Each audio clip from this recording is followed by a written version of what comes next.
Why invest in U.S. stocks when the safest investment in the world, U.S. government debt, pays the most it has since 2007? That is the new question facing investors now that the yield on the 10-year Treasury note is approaching 5%. Rock-bottom interest rates and record money printing from the Federal Reserve shifted the picture of what successful investing looked like since the 2008 financial crisis. Roughly 15 years of nearly free cash spurred a tech boom, exponential gains by venture capitalists, and an investing mania tied to digital tokens and stocks on the brink of bankruptcy. Bonds were a useful hedge, protecting investors from those odd-off years in the stock market and a safe haven to park money during times of turmoil. Now, bonds are back, offering the highest yields since 2007.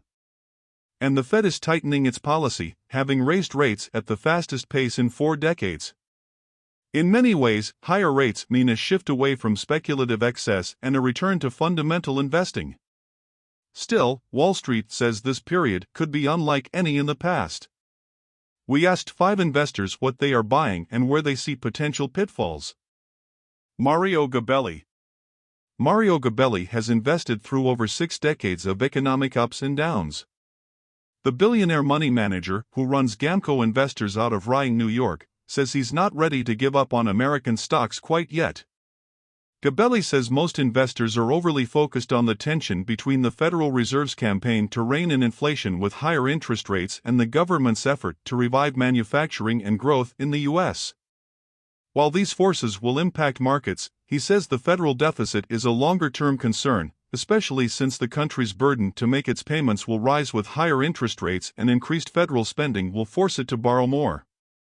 Net interest on federal debt jumped 34% to $572 billion in the latest fiscal year, according to the Congressional Budget Office, doubling the budget shortfall to a record $1.6 trillion from last year. That doesn't mean investors should pull out of the market, though, he says. Gabelli expects the higher debt to drag on stocks, preventing the 10.2% annualized returns that stock investing provided investors for the past 100 years. But he says that investors should weigh America's prospects relative to the rest of the world. Through that lens, the U.S. still looks better than many other countries in terms of population growth and productivity. The world has extreme short-termism. When a company used to report lackluster results, the stock would drop from $20 to $19.50. Now you see a $20 stock drop to $16 immediately. Those intraday moves are magnified now. Short-sightedness and reactionary trading have historically hurt everyday investors, who oftentimes would have been better off leaving their portfolios untouched. For the next 3 to 4 months, what can I say? For the next 3 to 4 years, it's hard to tell how the market will adjust to all the debt, he said. But for the next 30 years? I see 8% to 9% returns in U.S. stocks. Gabelli began his career on Wall Street in the 1960s when the Nifty 50 large-cap U.S. stocks dominated the market, then launched Gamco Investors Incorporated in 1977.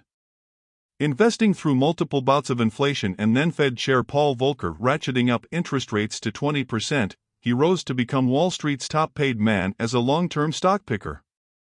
Steve Eisman. Ever since Steve Carell played him in The Big Short, the 2015 movie based on Michael Lewis' best-selling book of the same name, people ask Steve Eisman what and when the next big blow-up will be. It is only natural after he successfully bet against the subprime mortgage craze ahead of the 2008 to 2009 financial crisis. Eisman, who manages money for one of the biggest investment firms in the country, Neuberger Berman, says that even with the highest mortgage rates in 2 decades, there is no housing crisis to sound the alarms about. He's going back to basics for his clients, scooping up bonds for the first time in his career, and buying up old economy stocks, a play on the U.S. government's spending spree. This is the first industrial policy in the U.S. we've seen in several decades, says Eisman. The money isn't spent yet, it's the government, it doesn't take a week. There has been no revenue impact at this point, and I don't think most of the spending has been embedded in any stocks. Eisman calls his investment thesis the revenge of the old school. He's looking at shares of construction companies, utilities, industrials, and materials. What does Vulcan Materials do?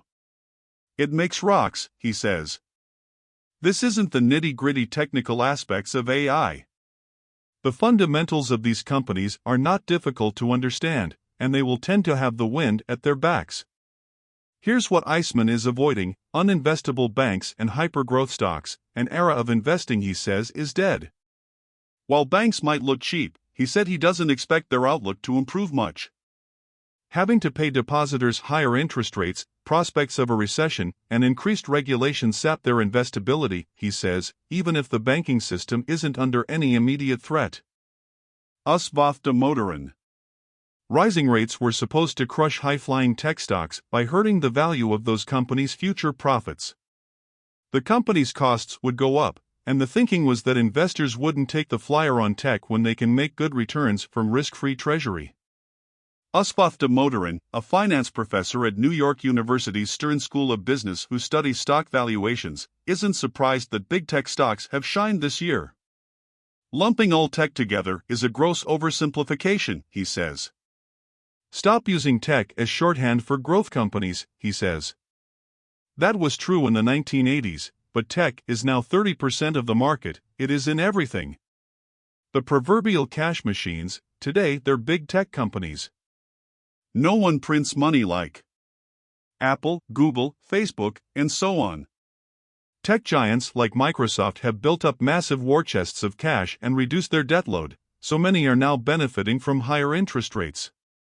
Companies like Amazon.com have expanded their businesses to include cloud computing, subscription video streaming, grocery shopping, and e-commerce, generating massive revenue streams from products that consumers can't live without.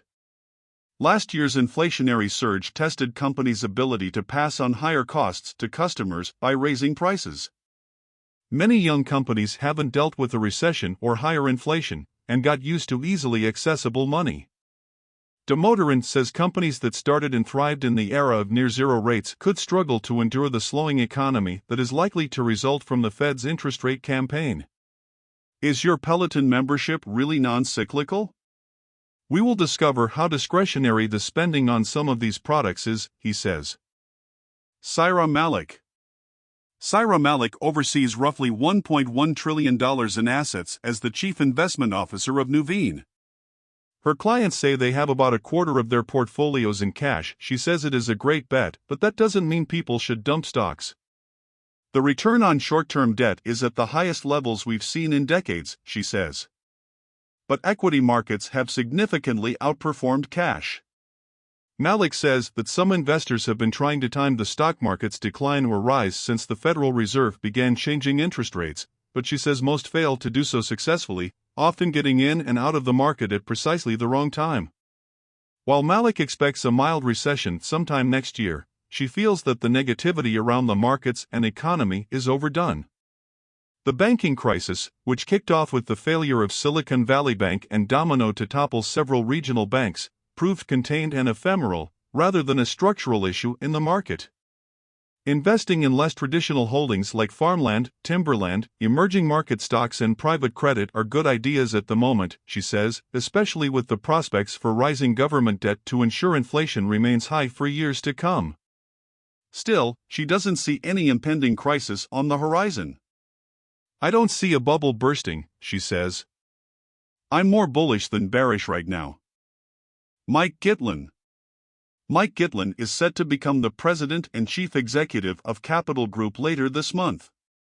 The firm manages roughly $2.3 trillion, more than $800 billion of which is on behalf of pensions and other institutional retirement funds. He feels good about the bond market right now. Short-term rates are the highest in years. Long-term bonds tend to thrive when the Fed begins cutting rates. Even debt from lower-rated companies is offering returns that are competitive with stocks after years of just offering a few percentage points. The window opens when the Fed is done hiking, he says. Investors shouldn't have too much cash on the sidelines when it comes to their bond portfolio, he says, as central bank rate cuts boost bond prices. High-quality, short-term bonds are offering near 6% yields in some cases. High yield, which are riskier, especially if a recession comes and causes some companies to default, are offering 9% yields, compensating investors willing to be a bit more speculative. While investors have piled into short-term and cash-like assets, such as money market funds, Gitlin says now is the time to extend out into longer-dated bonds, which rise in price more when yields fall. While the 10-year yield could bounce between 3.5% and 5.5% for the next few years, he doesn't expect yields to go much higher from here. He also doesn't see rates dropping dramatically anytime soon, though. Expect the Fed funds rate around 4.5% or so in a year from now, not zero, he said. Inflation is falling, the economy is slowing, and the labor market is cooling.